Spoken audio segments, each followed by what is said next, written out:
So, here we go. It's the Clobber Podcast.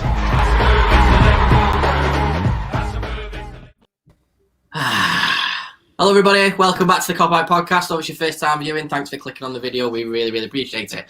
It's the match build-up for the Wolves game, which, does anybody really give a crap about the Premier League at the minute? I don't know. We're all still on a high from watching the Leipzig game and cruising to the next round of the Champions League. I'm Jay Pearson. I'm joined by Mick Moran. I've got Tim. I can't remember your surname, mate. It's too posh for me. You know what I mean? I'll just butcher it. I will butcher your Favo. Because it's not in the jib stuff, it's not the Spanish stuff, so you know what I mean? I can't butcher it. And then we've got a special guest with us. We've got Marcus Banks from the Echo. First of all, Marcus, I'm going to come to you, mate. Thank you so much for joining us, pal. No problem. Happy to finally make me debut on the Cup later. I know, mate. It's been a good 2 years in the making, almost, isn't it? Where we're like, come on, lad, get on it. And, certain restrictions were in place because you couldn't really do it. But now that you're working for the Echo, mate, it's absolutely buzzing to finally get you on, pal. So it's just nice to see your face again, mate, rather than, it's fucking ridiculous. Usually it's meeting outside the park at Anfield and we final after, and then walking back into town. But it's been a year since that happened, but hopefully it won't be too far away until we're doing that again. Absolutely, mate. Absolutely. Well, if your dad's not in this video, mate, I'm going to be fuming with him, and I'll be sending him a sly message. So if you are there, Cole, put your name in the comments, mate. Just let me have a look. Paul's joining us as well, mate. Afternoon, Paul. Hope you're well, mate. So, boys, obviously we have this new ceremony now where we have a 2-minute bottle question, which obviously myself, Mick, and Marcus are well known about when we go the match because we've got 2 minutes to neck a bottle before we go in the game. So the kickoff question we've got this week for that is: who wins in a Royal Rumble between the whole squad, the staff, and the owners? And that came from Twitter from Tom Cunningham75. So thank you very much, mate, for giving us that question. So, Mick, I know you absolutely love this question. So have you had a think about this one already? Yeah, and the answer is Nat Phillips. Next person. Go on, then, justify Nat Phillips. Go on. Nah, he could fucking headbutt anything, couldn't he? He'd headbutt Jurgen Klopp if it meant them having a start on Monday. No, it's between him. I think it'd be Virg, Nat. I think Matip's got an outside chance, because he's proper slender man, skinny arms, skinny legs. I reckon no one would be able to grab hold of him, and he'd just be in the corner like crying or something. Everyone would leave him alone, and then he'd be the last person standing because he'd probably just go and headbutt. He probably wouldn't be standing though, mate, by the end of it. Yeah, between those three. I've got to throw. Well, you got to pick one. Well. There's only one winner in the Royal Rumble, mate, that goes on to WrestleMania. So come on. Yeah, go ahead. I'll go Virg just because he's the Don. He's the Don. All right, Tim, go on. We'll come to you next, pal. Jordan Henderson. Because I'm not going to lie, he scares the shit out of me after Liverpool score a goal with the way he screams. So I just reckon he'd freak a bunch of guys out and just put them off their wrestling ability. So, yeah, I reckon he's probably the most aggressive of the bunch. So I'd stick with him just because I just fancy him in a fight, to be honest. He'd scare the crap out of me. So, yeah. Great answer, mate. Right, Marcus, go on, lad. What do you reckon? It's only one winner, and it's to be fair, I did think about Klopp because he's quite tall. He's obviously a psycho when he wants to be, but Virgil's the only winner for me. But I would like to shout out James Milner, because if we're getting technical about it and you've got to push people over the ropes, his arms, his strength, his core strength, he is massive. I don't see anyone pushing him over. But I think Virgil just purely for his mass and his size. Yeah. I don't think anyone's taking him over the top rope unless he's getting double teamed by like Phillips and Cabajo or something. Yeah, I think if you give Millie a shout out as well, maybe Wijnaldum as well, just for pure body strength. He's a unit as well, isn't he? He is, mate. He is. Another question is who'd be the first out? That's a good point. Another shout is a leg drop from Shaqiri wouldn't be great, would it? That's true. I think Naby Keita would be the first out, to be honest. Yeah, getting in the ring over the ropes and fall over. Yeah, it would be it. Go on, Tim. I was going to say, pull a hamstring running down to the ring, wouldn't he? Oh, fucking brilliant, boys. Right, okay, so that's that 2-minute bottle question out of the way and some good answer. I think for me, I would probably go James Miller just because of his size of his arms. I think it'd be dead difficult. I think if you are trying to get him over, he'll push off the second rope and just stop you from doing that. So, yeah, I'm up for that. So, boys, little quiz question for you. Let's just set this one off first. Let's try and get the answer between the two of you. So, obviously, we're playing Wolves. So, there are 14 players since the Premier League began. that have played for both Wolverhampton and Liverpool, but not necessarily in the Premier League for both of them. There's only 5 players. Now, I'm going to make it easy for you, Mick. There's only 5 players out of that 14 that have played for both clubs in the Premier League. So they played games. So out of the 14, some of them played when Wolves were in the Championship. So I'm not making it, I'm not being a total prick about it. But there's 5 players that have played for both teams in the Premier League. So Marcus, let's go to you first, mate. Do you want to?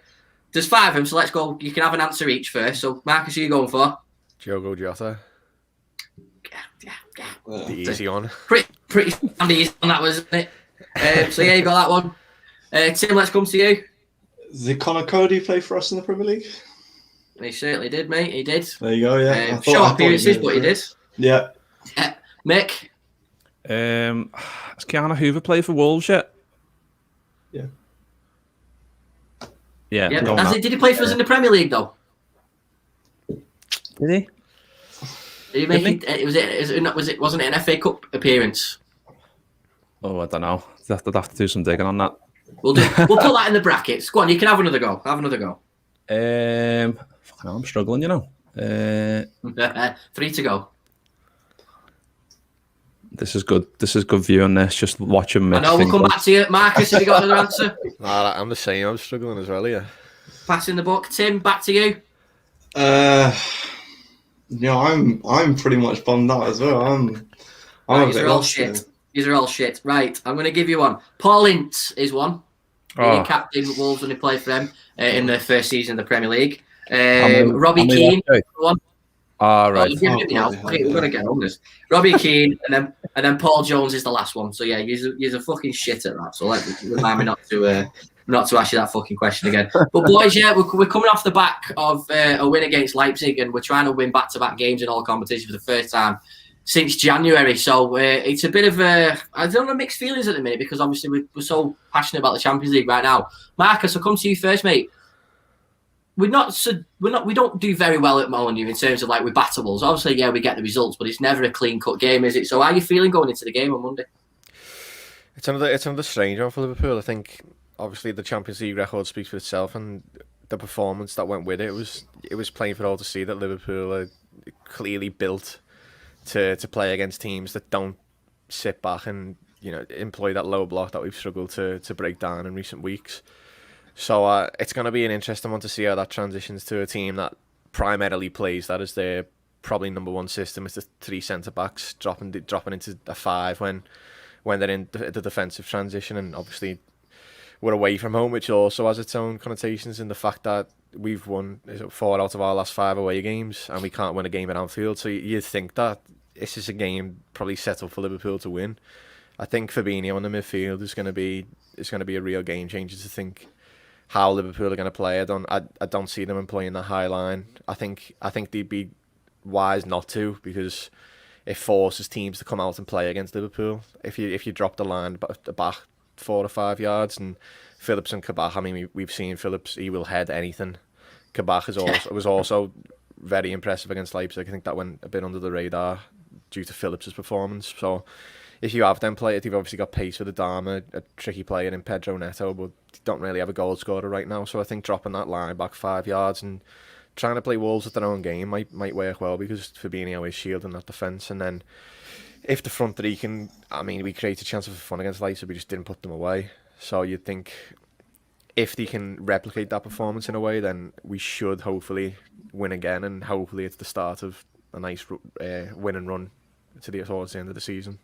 Yeah, 100%, mate. Some cracking answers there, mate, with that. And one of the things that I wanted to pull up with there, Mick, is that I'm looking at Wolves' record now. They've 13 matches at home, and they've 5 wins and 4 losses. So, like Marcus said, mate, the confidence should be there with Liverpool with us playing away. And we said for the last few weeks, thank Christ for playing away. And then we had the home leg for Leipzig, glad it's in Budapest. But in terms of the Wolves game in itself, do you see the same team being put out again because we've got an international break coming up? I think basically echoing what Marcus said, really, that it'd be stupid. Echoing, like it. Be stupid not to. That was unintentional, but yeah, I'll have it. Yeah, it'd be stupid not to. Basically, how we played in the last game, it was clear for all to see that that is just what we need to do. Fabinho back into midfield. Even Klopp said after the game, like, he asked Fab, are you happy you're playing there? And he basically said, yeah, fucking too right, I am. So basically, keep putting me there. Kabak and Phillips looked like they were starting to get a bit more. Like we said, the more often they play alongside each other, the better it's going to be for us, because that can form a little mini partnership.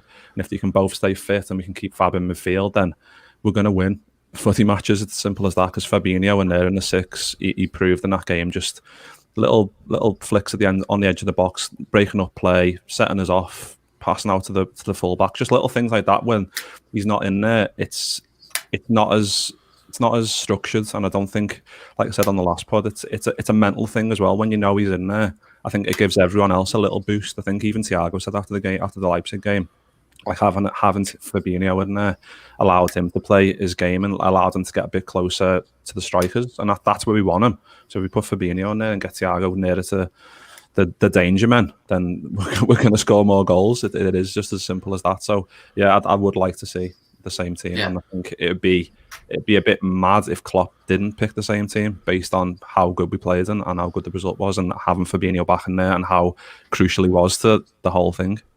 Yeah, no, good shout, mate. Just going to go through a couple of comments. Paul's here again, mate. Afternoon, mate. You okay? Some fella called Colin Banks. Okay, fellas, how are we? I'm not too sure who that is. Only joking, Carl. Love you, mate. Ben's here as well. Afternoon, lads. He's going for 2-0 Will, and he's obviously got his signature Istanbul 7 thing. And obviously, Marcus, he's complimenting on the PSG tracker. Mbappe 2021. He's probably thinking, does Marcus know something we don't? No, he doesn't. He can't possibly comment. I can love it. Paul's put hopefully Kabak and Phillips at the back and Fab in midfield. Absolutely, mate. I agree with that. Tim, in terms of confidence for the lads, that was obviously from a fan base perspective. We were so confident when we all seen that lineup against Leipzig. I think it was more excitement and fucking relief, the fact that we had you and Matt at centre half and Fab back in midfield. So that was obviously something that we loved. So I just think now that I've said this before, confidence is key in football games. And do you reckon that these lads now are thinking, right, we've just had a great result there at Leipzig, we're now playing a lot better football, we can now seriously try and make an attempt to finish in the top 4 now? Yeah, I think that it seemed to almost flick a switch on Wednesday. I think that we played a completely different style of football than we have done for the last 3 months.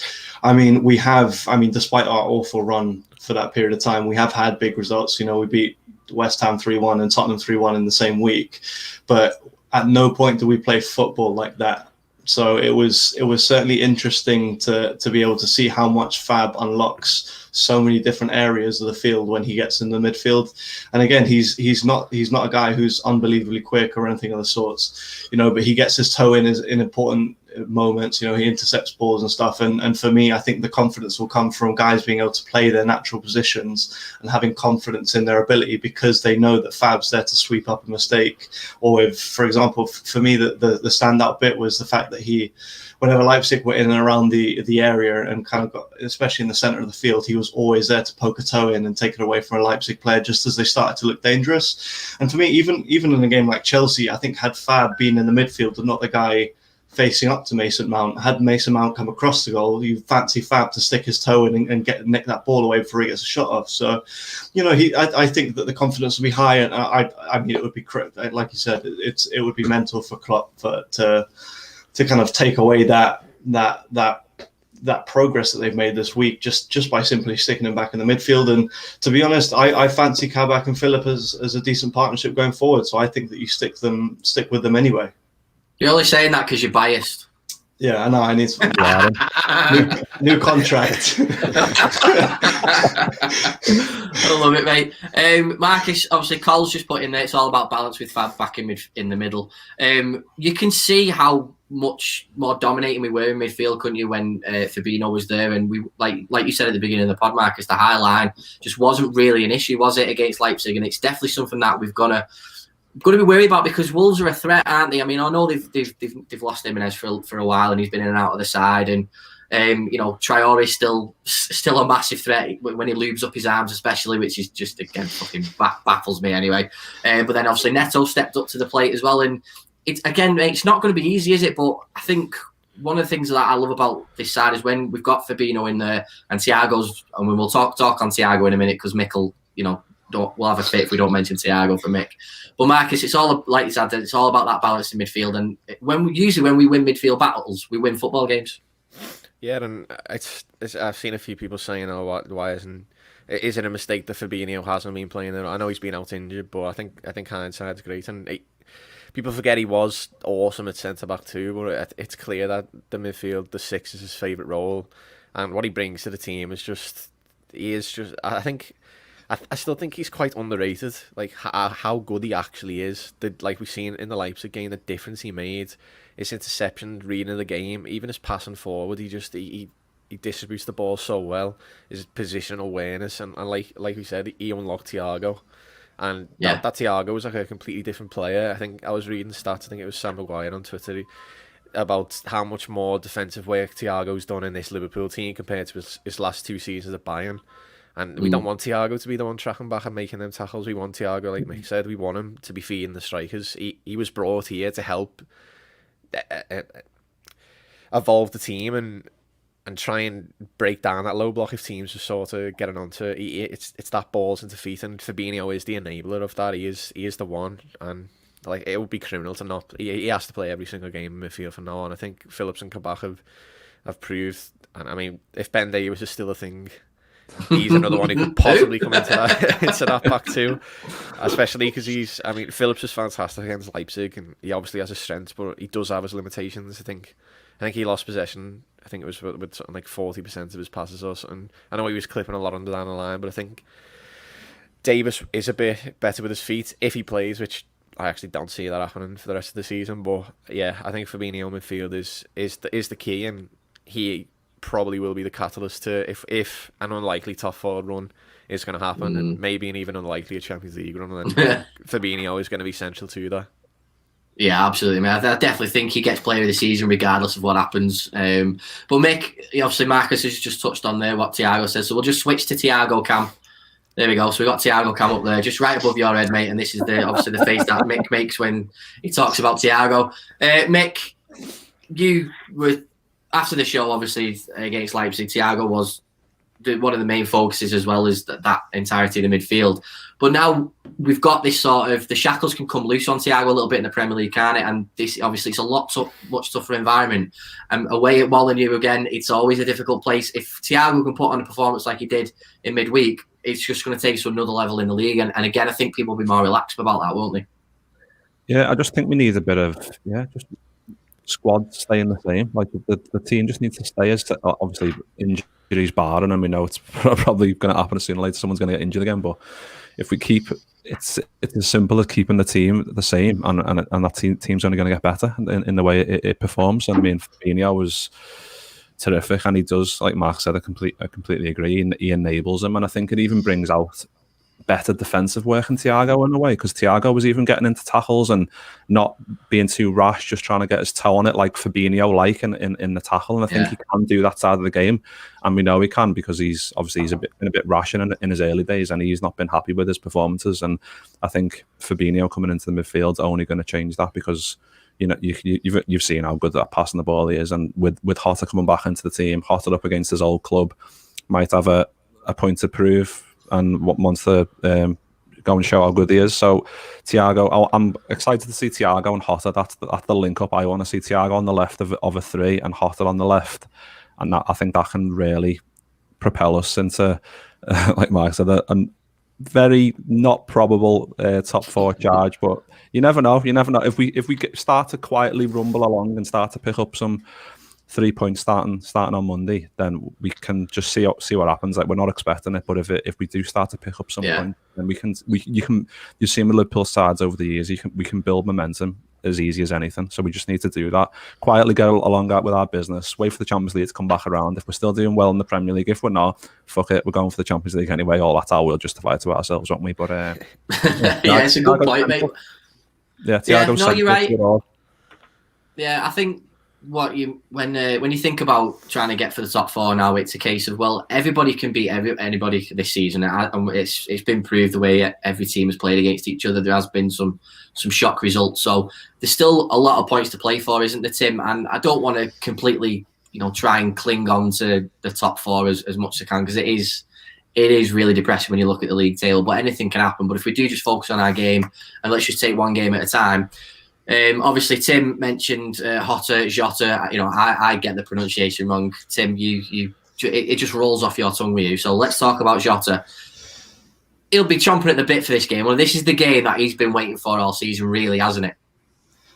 I think so. I think he's trying to show up at Molineux and score a hat-trick. I think this is your dream, is to go back to the club that, that kind of all the fans went, oh, we've had them here, 40 million, what a waste of money, like he's not that good, and go back and just absolutely torture them for exactly that reason. So, he's a bloke just like the rest of us. He's on Twitter. He would have seen some of the stuff that was said about him by Wolves fans, and so this is a game that that you won't have to get him, ready for. This is a game that he on his calendar, when he looked at his calendar for all his games, he went, that one.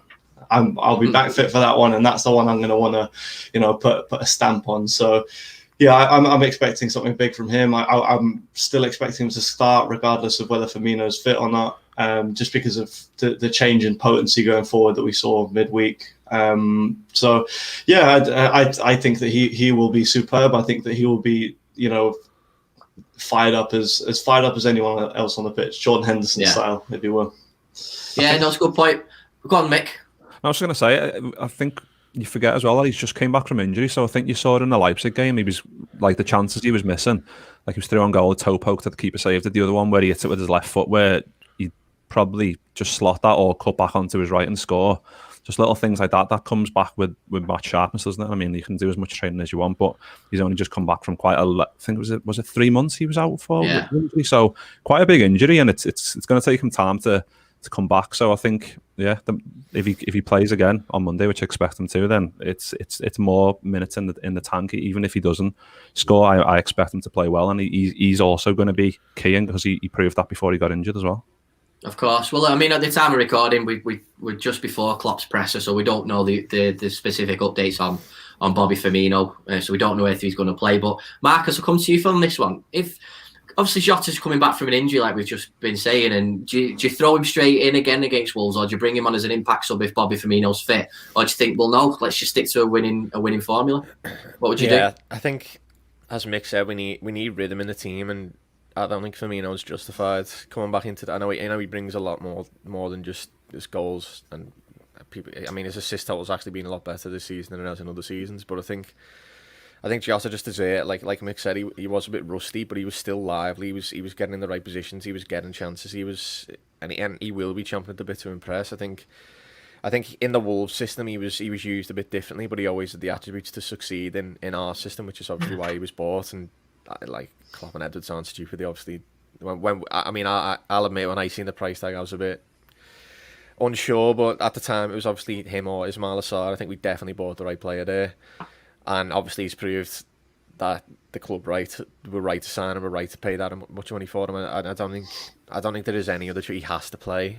It's going to be interesting to see whether he sticks him down the middle, or I know he's tended to use Salah down the middle, Jota off the left, Mane back to the right. I'd actually like to see them three just to start. I don't know whether Klopp's ever done it before, and he is quite stubborn and he likes to stick to his normal system, but I would like to see them three just interchange throughout the entire game and going forward. Jota's good on both feet. Salah can play on the right through the middle. Mane can play left, middle, right. So I'd like to keep teams guessing, and Jota's ability, we've seen it early in the season, that hatch against Atlanta, left foot, right foot, whatever you want, headers. I mean, he forced a great save from Peter Galaxy in the first half with a header from a corner, so he has got everything, and he has to start. And I mean, I don't want to be too bleak, and obviously Firmino's a Liverpool legend, but if he keeps playing the way he has, you've got to think, like, is he first choice striker going into the next season with Firmino, badly off the pace, and Jota on fire? If he recaptured the early season form, and you think that a Liverpool getting a glimpse into what their future front line looks without Firmino. That's a really good point, Marcus. I mean, Where do you think Jota's best position is? From the left, like he has where he's got most of his goals, or do you think straight through the middle? I personally, I like him through the middle purely because I know Mason Greenwood is extremely young, but when he's given the chance at United, that ability on either foot is so underrated. There's so many times where, just from working in Manchester, watching Greenwood closely, he the jink into the left and the pull back to the right. If he is comfortable on either foot, then defenders don't really know which way to send you. I think Salah when he first came to England was a bit of an unknown entity. No one really knew what he was about, and he scored countless goals cutting inside onto that left foot. And then the next season, obviously, that first season was record breaking and was going to be difficult regardless to reach those numbers. But I think teams sort of found out that he obviously wants to cut into his left, so he double man mark, and that's why his goals have dropped slightly. But I mean, the fact that he still manages to score is extraordinary. But I think Jota's unpredictability and ability on either foot means that through the middle, I think he would be best. But I mean, it's options. He can't play on the left, he can't play on the right, and I think that's what Liverpool have lacked, especially in the front three. So I think he is a perfect Liverpool player, but I think down the middle with Salah and Mane either side is where I'd have him. Yeah, I mean, like you said, Marcus, it's nothing on Bobby because he's been, like I said, he has been fantastic. Or it's just his form recently has been, not up to the Bobby Firmino standard that we know. And obviously we are wanting to put the ball in the back of the net, and we know, Mick, that goals isn't Firmino's strongest point, but he brings so much more. But it wouldn't surprise me, Mick, if it comes to it where Bobby Firmino's fit and he's straight back into the side on Monday, because if we have got this stability in midfield now, Bobby could flourish, couldn't he? Yeah, it wouldn't surprise me.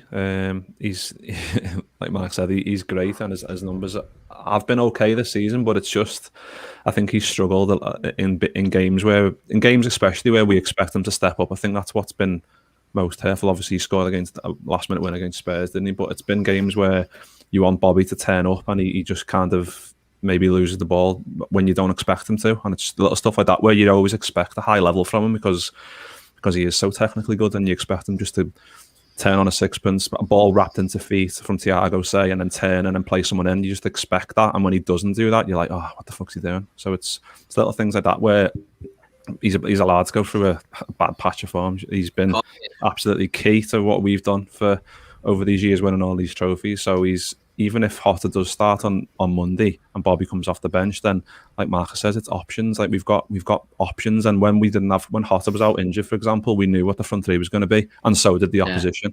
So they set up, rightly so, for facing Firmino dropping in and Mane and Salah to overlap, and that's just the Liverpool way. So bringing Jota into it gives us more options and more unpredictability. So, but yeah, Bobby's will always be a legend, and I think he will. I don't see him leaving. I think once fans start to get back in the stadium, I think we'll start to see the best of Bobby, and I can't wait to see it. Yeah, Timmy, Bobby thrives on the atmosphere of fans, doesn't he, from us, and he absolutely loves his every little celebration he does. Are just fantastic, and they're all for us. They're all for the camera, so we can get great photos. They're absolutely brilliant. Now, that was a testament when we scored that last minute winner against Spurs. He ran to the other end of the stadium to celebrate because he wanted to be with the fans, and I love that about Bobby Firmino. And again, I wouldn't be if the lineup comes out on Monday and we do the team news and it's Bobby Firmino, I would be disappointed. Obviously, I love Jota, but I think maybe Bobby's the right person to play, because let's face it, at Molineux last season he was the fucking hero, wasn't he? Well, yeah, he's certainly. Put it this way: the great thing about the situation is that no matter who starts on the field, you're going to be happy because you've got a quality forward up there who can change a game. And the good thing is that now Klopp has this ability to rotate that front three so that they're getting rest for more important games, and you also have a player of a massive quality being able to come off a bench and change a game as well. So for example, if Firmino, for example, isn't quite over his knock, but is on the bench ready to come on, and the Jota, Mane and Salah lineup isn't working, we're not having any success, and we've got no creativity through the middle because, I don't know, Thiago's come off or whatever, He's the perfect guy to be able to bring in and completely change the way we play for 15, 20 minutes and have a different look, force Wolves to defend differently against us. And vice versa. If Bobby starts and we aren't great for 60, 70 minutes, then Jota comes on and gives us something completely different. So, it's a great thing to have. And every great team will have a rotation of players where you think if someone world-class comes off, someone world class is coming on. That gives them a completely different angle to be able to play through. So I don't see him going anywhere anytime soon. I think that he still has a firm place in the squad, and I think that personally he's so flexible that I think that if we were to switch to a 4-2-3-1 over the course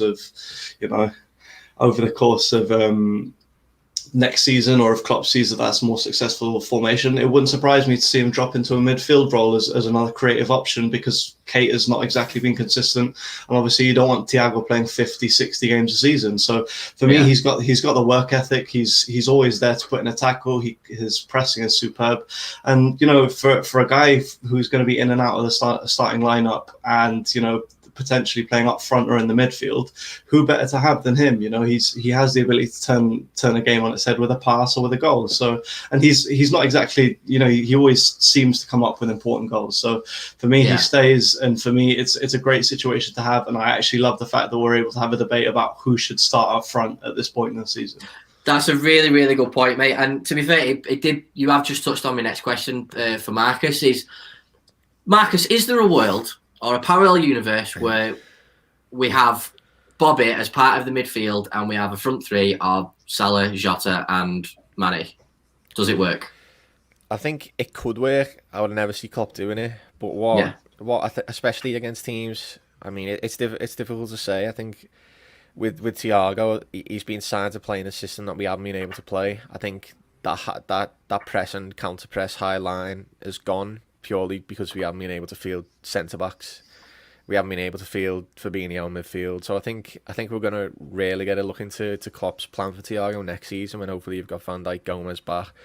With that pen and teams in, I think another underrated aspect of Fabinho in that midfield is the retention of attacks. It's especially last season when we were going to, even if we were a goal down, there was a belief that we were going to score. It was attack after attack after attack.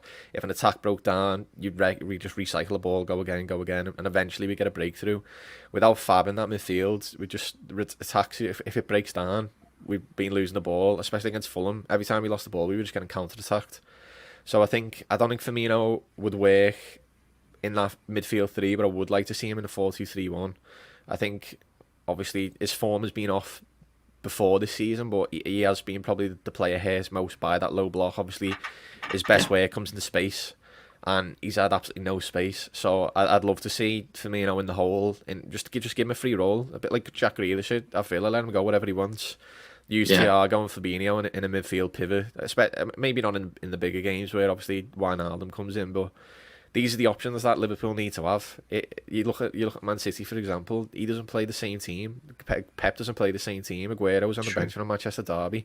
You've got to have options if you want to sustain success at the top. You've got to have options. You've got to have different systems that can work. And I think Firmino in the hole, Jota anywhere across the front line, Salah, Mane, Thiago, Fabinho behind them, especially at home against teams that are going to employ that low block. I think that is a very, very interesting prospect, and I would love to see that next season. Yeah, Mick, it's a really good point, isn't it? Because like you said, the one that could play up front, because we are talking about in the summer where Klopp's going to go, and the Cop artist put a nice little comment in saying, I saw on social media Klopp is concentrating on a centre-back and striker this summer in the transfers. What do we think? Now, we've covered the centre-back thing before, but we've not really covered the striker situation, Mick. Now, I'll ask Mick first, and obviously come to the other boys on this thoughts anyway, in terms of what we would do in terms of the striker situation, Mick. Everyone's always said for the last couple of years that one of Mane or Salah would have to leave in order for us to bring in the next big name. And then the age thing gets thrown in, which we've said to our regular viewers that we will do a full show on that anyway in terms of the aging of the squad. But how do you think that's going to go, Mick? Do you think, I mean, I hate talking about it, and I can see on your face it's like I don't want to answer the fucking question, but I'm just going to throw it at you because, you know, he's joined the show, he's asked the question, I'm going to throw it out there. Go on, Mick. The answer is I haven't got a fucking clue. We don't want any of them Great, to thanks. leave. Yeah, appreciate that, mate. Nice one. So yeah, No, but it's like Mark said. We need those options. So if we don't want any of them to leave, but it keeps getting bandied around that. I don't know who said this, or it just keeps getting thrown around on Twitter. does, Like, if someone comes in, someone needs to leave. It's the FSG thing, innit? Because the buy into sell thing. So they just assume that a big fella's got to leave for I don't know, Haaland or Mbappe or whatever else needs to come in. But if we want to get back to where we were and then also sustain that, then we need to get some big fellas in and keep who we've got, because we need those options, and we need, like, we're talking about midfield, and we haven't even mentioned Hendo coming back in yet, which is just mental, because Hendo starts every game, doesn't he? So it's if you play a 2, you go Hendo and you go Fab in a 2, or do you go Thiago and then you've got, if Wijnaldum stays, you've got Curtis Jones on the periphery, you've got Harvey Elliott coming back in the summer. There's so many options for the club, and I think they need to add to that, but they also need to see who needs to leave. The likes of Ox may leave, and there's Shaq, and obviously we've talked about it, Origi, and whoever else might leave. But it's going to be an interesting one. I think they're going to have to pull out a bit of a masterclass in terms of, I mean they are great at it. Signing someone who's not the expected, and they come in and do great, like Hotter, for example, perfect example. Fabinho as well. No one expected him to come in, and he did, and he's now, for me, the best in the world in that 6th position, and we got him for quite a decent fee, to be honest. And it's stuff like that they'll have a list. They'll have a massive list of who they want and who's attainable, who's not attainable, and yeah, it's going to be an interesting one, I think, this summer, because we've had a major drop off this year, and it's obviously, we've touched on, there's loads of myriad of reasons for that, like no fans, injuries, systems, plugging holes, whatever else. But once we're allowed back in the stadium and then players are back fit, then fucking hell, we are going to be serious threat next summer. And if we add to that with some quality, then fucking hell, it's going to be just us and City again, just at the top, fighting out like it has been for the past 2 years previous to this one. Yeah, true. Tim, with I'm just going to take the last part of Cole's comment there. It said, nice to buy a proper number 9. I think Jota's been likened to his finishing of Fernando Torres, hasn't he? And the way he moves on the ball and stuff like that. And we've not really had that proper number 9 for a while, have we? So I love the fact with Marcus we used to play, we could play a 4-2-3-1 and stuff like that. And then that one striker being the main number 9 and stuff like that. But in terms of a striker, do you see it, Tim, where, I mean, it's like Mick said, we could sell a lot of the fringe players and stuff like that and build up enough money to buy a big name, couldn't we? And Salah and Mane don't have to leave. I certainly think so. I think there are a few guys on the fringe that you'd think that aren't particularly safe or have their squad numbers secured going into next season. I think there are a couple of big names in there, like the likes of, I hate to say it because I do really love him when he plays, but he's too injury prone. The likes of Matip, who you think, well, you've got the likes of Phillips, and Kabak has starting to show that he's actually of quality and a younger option, where you think, oh, well, maybe it's time to move on from him and use that fund to replace him. Or to replace him, or to replace a striker, or to the likes of, Mick touched on Origi, Shaq, all these guys, to add those funds up, because I'm not sure that I think the club will be ready to splash out over 100 million for a striker in summer. I think the likelihood is that they'll want to strengthen the squad with quality rather than add a top of the range world class player. I think that. I know they've been off form, but our front 3, I still believe, are 3 of the best in their position in the world. And I think that, if you look at our early season scoring form, that's probably more like what you're going to see moving forward. I think that because of the juggling of the midfield and the juggling of the defence, it has had an effect on the way we play going forward. So I don't see it an issue where we need to buy a Haaland or an Mbappe, like we desperately need it to be able to evolve to the next level. I think we were the best team in the world with our front 3. So I mean, yes, it would obviously be a massive thing, and who wouldn't want them? But at the same time, I wouldn't want to risk adding depth to a squad so that we can have quality throughout. So if this happened again, we could have quality coming off the bench and think, all right, well, we are going to be all right. We're definitely going to make top 4 because we have world-class quality. The first 6 guys coming off the bench, sort of in the same way City have, because City don't have a Haaland or an Mbappe, but what they do have is 5 or 6 guys where when they come on the field, there's absolutely no drop off in quality. So I think to stay at the top, and we were talking about sustaining, this level of success, I think it's more important that we pull in a squad rather than just a massive name. Yeah, no, it's a really good point, mate, and well said. Marcus, I worry about the transfer. I really do, because the younger version of Jay would be like, right, well, we're not in the Champions League next season. Let's say that happens, right? Touch wood, it doesn't. But say that happens. Are we in the conversation for the big name still? This is obviously a really interesting topic, and previously I think I know Klopp touched on in his presser that he said if the squad, if this team plays in the team now that are not committed to the cause because we're on the Champions League, then leave. And I completely agree with that. I think the way football's gone with the whole financial aspect, I think the league, I know we walked the league last year with a record points total or whatever, but I think the league overall has just become more competitive. You look at teams like Newcastle making £40 million signings. Leicester are the one who've done it right. They've spent their money wisely on players similar to Liverpool that fit a system that they haven't wasted the money and they're now reaping the reward. So I think it's more competitive ever for that top 4. It's not that traditional top 4. You're now looking at, even Everton are in that mix now. You're looking at 7 or 8 names that could possibly finish in the Champions League, and top teams have missed out on Champions League. I think people forget that United signed Paul Pogba for that record for you when they win in the Champions League. They signed Angel Di Maria when they win in the Champions League. So I don't think it's an issue for Liverpool. I think obviously the strength of the squad now is.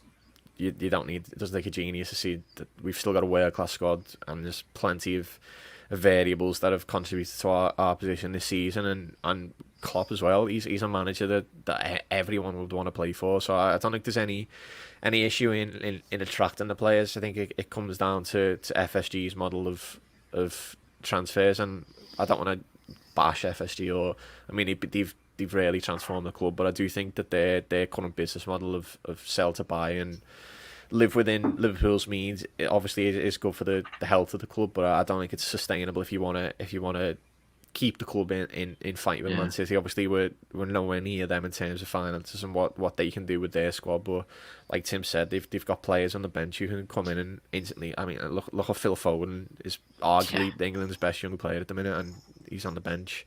You've got Bernardo Silva on the bench. You've got De Bruyne. He hasn't started every game. The other Aguero on the bench. We've got Origi and players like Shaqiri who were decent, but they're not world class. So I think I don't buy into the fact that one of the front three would have to leave. I think, and I would like to see a statement sign, and I'd love to see us go out and spend 90 million on Haaland, and that would that type of sign, that Van Dijk, Alisson type of sign, and that huge name, that would be a real statement to our rivals. But I don't see it happening. But I would like to. I just hope that Klopp gets the backing he deserves. I think the squad has been underfunded, and he deserves the chance to go and buy 3 or 4 top quality players. And I completely trust the club to go and buy players like Jota. There's probably names that we might not even think are on the short list. A bit like Fabinho, like Mick said, was done straight away. I just hope that there is some financial backing, and it's not another January situation where he gets 2 million to sort a defensive crisis out. He gets a player on loan and a player who's probably might not even play for the club and be sold in the summer in Ben Davies. I just hope that he gets the financial backing, and I trust Klopp and Edwards to go out and buy that next superstar, that player who fits the Klopp mould, the player who can fill a variety of positions like Jota can, and add some real depth and challenge again next season. And if a few injuries do happen, we have got that quality to step in and challenge on multiple fronts. Yeah. Go on, Mick. Sorry, I was just going to say, I don't think it's a case of we have to sell ourselves either, because everyone knows how good we are. Like, for example, if we would have had this you drop sell off yourself though sometimes on a Saturday, Thiago anything. But if we would have had this drop off, right, and we had, say, if Van Dijk and Gomez didn't get injured and we had this drop off, then we'd be like, yeah, fair enough. This is clearly, like, the squad's getting older. We're getting to the stage where we need to have a overturning in players, Shake it get up, players out, yeah. get players in, then you'd have a conversation. But the fact is, we've lost Van Dijk and Gomez, and now Mata, which is the foundation for everything good that we do, high press and everything else we do good is because of those two.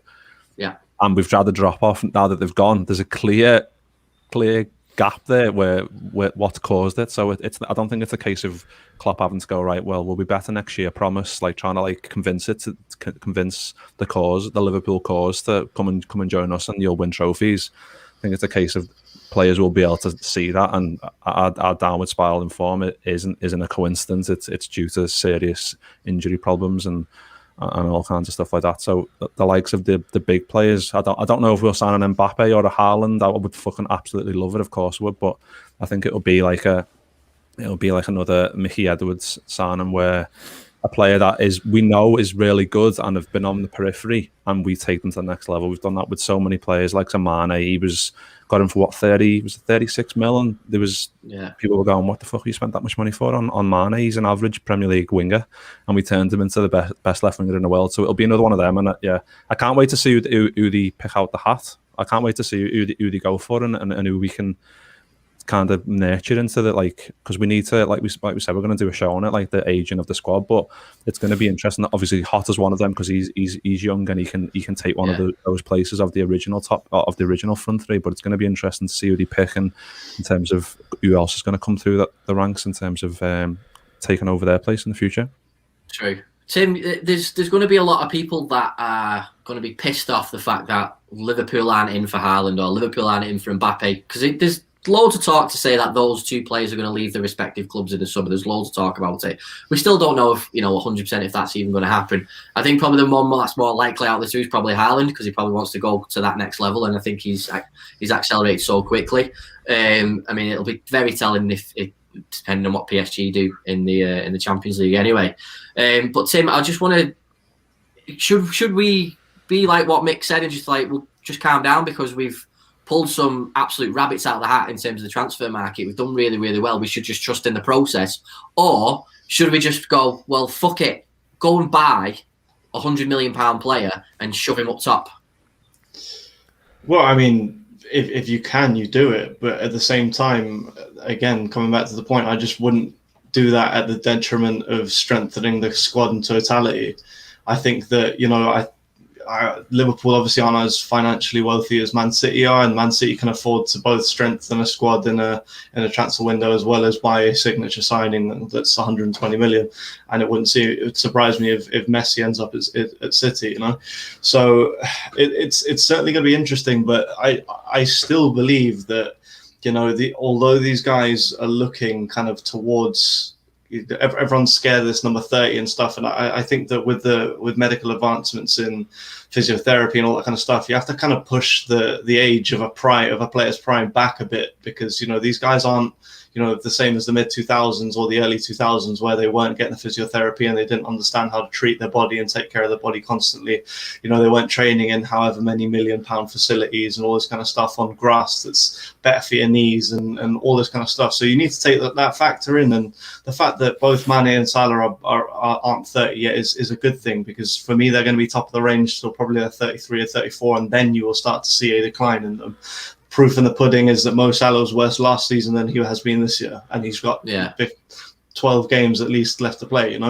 So yeah, for me again, if you're able to sell the fringe players and able to get two or three players that are rabbits in the hat, and you're able to strengthen the squad as well as bringing in a Haaland or an Mbappe, because, for example, PSG get rid of his wages to be able to take on Messi's, or Haaland is looking to take a step to the Premier League.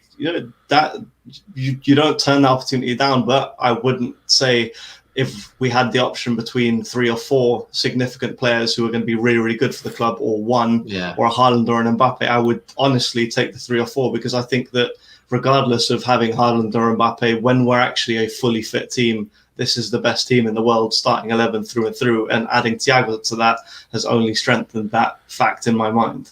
That's a really good point, Marcus, that Tim's just made. Is like, you mentioned it before, mate, didn't you? Just spend all your money on one player, or do you fill in a load of different positions? And I think it's really important that we do that, because like squad depth is just so important. It's something we've always lacked, haven't we? It's something that I've always looked back at our benches over the years and just go, bloody hell, we've just got nobody. But our start 11's always been amazing. I mean, don't get me wrong, last season everyone was on fire, so the squad was there. But Marcus, I'm just keen to get your thoughts on the defensive side of things, and we'll do this one quickly before we finish. Just come up with a couple of comments. Do you think Ben Davies ever played for us? Quickly, Marcus, yes or no? No. I think his Celtic contract is already signed for the summer. Yeah, more than likely, mate. Absolutely. Again, this is a good question, which we'll tackle in another show, because I think this deserves a bigger discussion. Do you think transfer fees and wages should be capped across the world? I think it's too difficult initially because the game is so big around the world right now. There's too much money in it. But it's a really good question that we'll tackle with the when we talk about the transfers and stuff like that. But what I look at is obviously the centre-back pairings for us going forward. So just Marcus, I want to get your opinion on this because I know it's your first time on the show. Van Dijk is obviously the number one, right? We've signed Kabak now. He's on loan with no option to buy. We can get him. We could get him in the summer if he works out okay. Does then Kabak become the Lovren, and then we still sign a big centre back to be Van Dijk's permanent partner? How do you see it looking? I think it's got to be Van Dijk and Gomez. When they're both fit, they obviously complement each other and they obviously get on well. 100%. I think that's 1 and 2 sorted. I think obviously Matip has been exceptional, and for a player on a free transfer, the performances he's done, especially over the last few years, he has been a brilliant signer for Liverpool. But it comes back to, if you're a third, and it was the same with Lovren. I think there was a ridiculous stat that Lovren hadn't played like 4 games in a row for his entire career or something like that. Like I know wow. he was a starting centre back for a while, but it was a ridiculous stat that he was so injury prone, and Matip unfortunately falls into that category. If you're a third choice centre back, ability wise aside, you need to be reliable. You need to be there, and unfortunately he isn't. He is too injury prone, and I don't think Liverpool can afford to have another situation like this season where they don't have a third choice centre back that can be relied upon. So for me, I know it's early days with Kabak, but I don't see him signing permanently, and I don't think he was Liverpool's first choice. I think he was a convenient option because he's obviously still a young player. There's a player in there, but I don't see him fitting that Liverpool's what Liverpool need. So I wouldn't be surprised to see him board because it's 18 million for a young 20-year-old centre back. But for me, I'd personally steer clear. But I do think Liverpool need to sign 2 centre backs in the summer.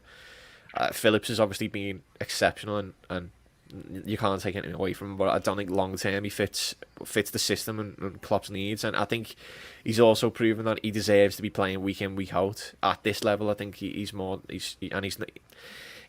as young as other players, so it's not like he's got. I think he might have hit a ceiling, but that's not to say that he couldn't go to a lower league Premier League team, and he probably deserves to start every week for them.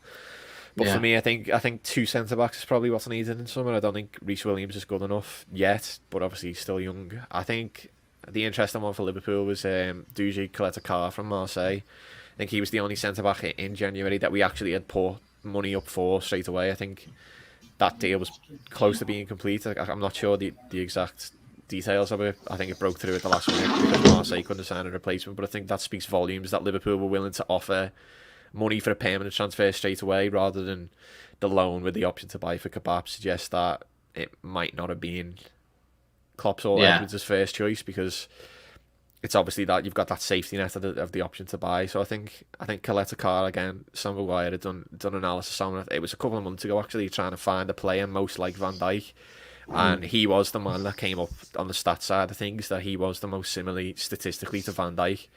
So I think usually like Kaleta Carr and one more centre back is who I'd go for as a 3. Kaleta Carr is the 3rd, and then another. I mean, Ben Davies still sort of fit that mould as a player who could step in on the left. He's good with the ball. He's cheap, but I don't see that happening. So I think 2 centre backs in the summer is what's needed for me.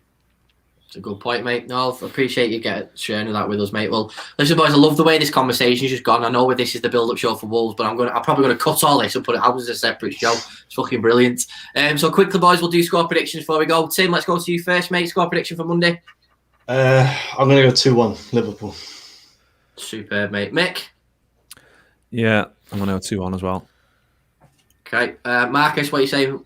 2-0 Liverpool.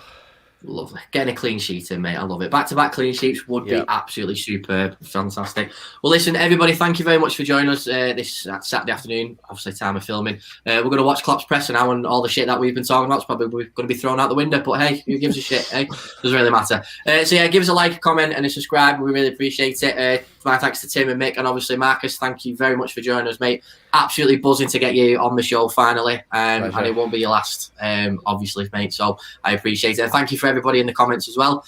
Yeah, up the Reds, and let's hope for 3 points. Yeah, Champions League all the way, but yeah, let's get a result against Wolves.